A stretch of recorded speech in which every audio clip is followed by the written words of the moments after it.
Hi there, this is a brand new section. Here we are going to talk about recursion. Firstly, let's identify what recursion is. By definition, it's a way of solving a problem by having a function call itself. In computer science, it's a method of solving a problem where the solution depends on the solution to the smaller instance of same problem. Such problems can generally be solved by iteration as well. The real-life example for recursion can be a Russian nesting doll. Hopefully, you have seen a set of Russian doll. If not, this is the picture how it looks like. At first, you just see a one figure, usually painted wood, that looks like this.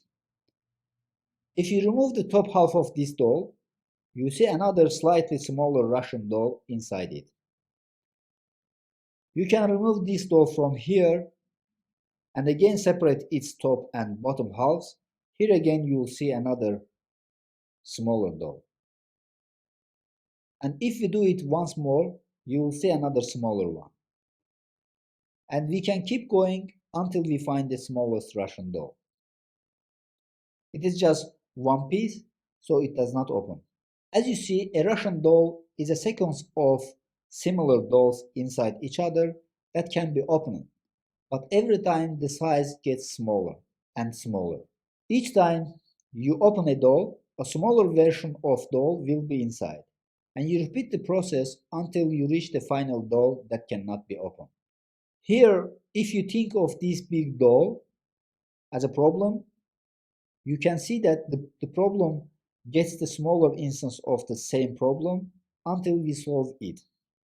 So this technique, making the problem smaller and smaller, is called recursion. There are many properties of recursion, so let's see properties of recursion based on this real-life example.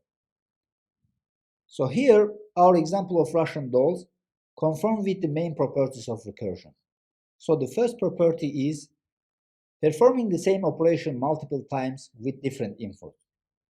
So we perform this process of opening Russian dolls multiple times, and every time we open it with different size of dolls, which means that the input is different. So first we start from the bigger one, then we continue to the which is smaller, then again we open the smaller one, and this continues like this. So here we opened 10 different sizes of Russian dolls. As you notice that the process of opening all these dolls is always same. That's why in the property of recursion it says the same operation is being performed. So our operation here was opening Russian dolls. Now the second property of recursion is in every step we try smaller inputs to make the problem smaller. Similarly, in the case of opening Russian dolls, we try to make the problem smaller.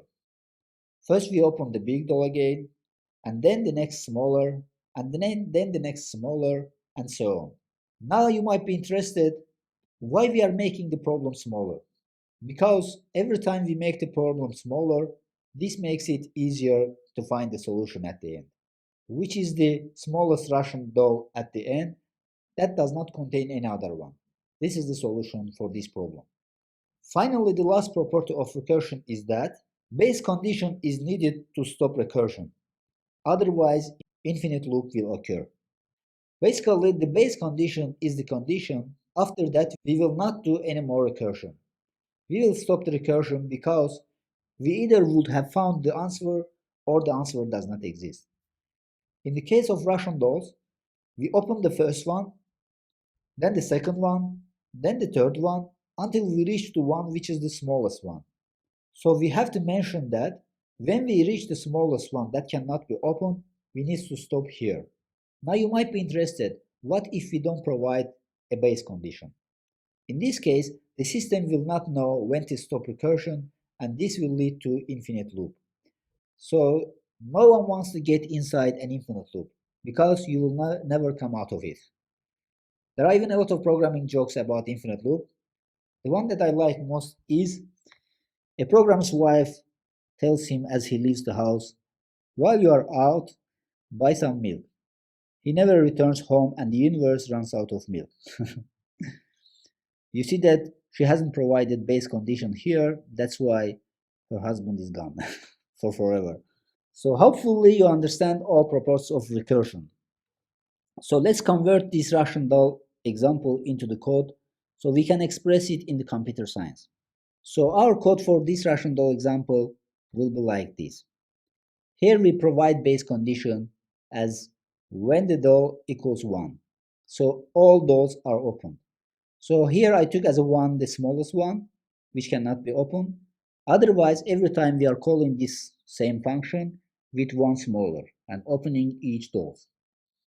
So let's recap what we have learned here. So here we have learned that by definition, recursion is way of solving problem by having a function to call itself, and we provided real example of Russian dolls, which makes the understanding the logic of recursion easy. So that's all for this lecture. Hopefully you understand the logic behind the recursion. In case you still have problems understanding the recursion, you don't need to worry about this because we will talk about it in a lot more details in the next videos. So see you there.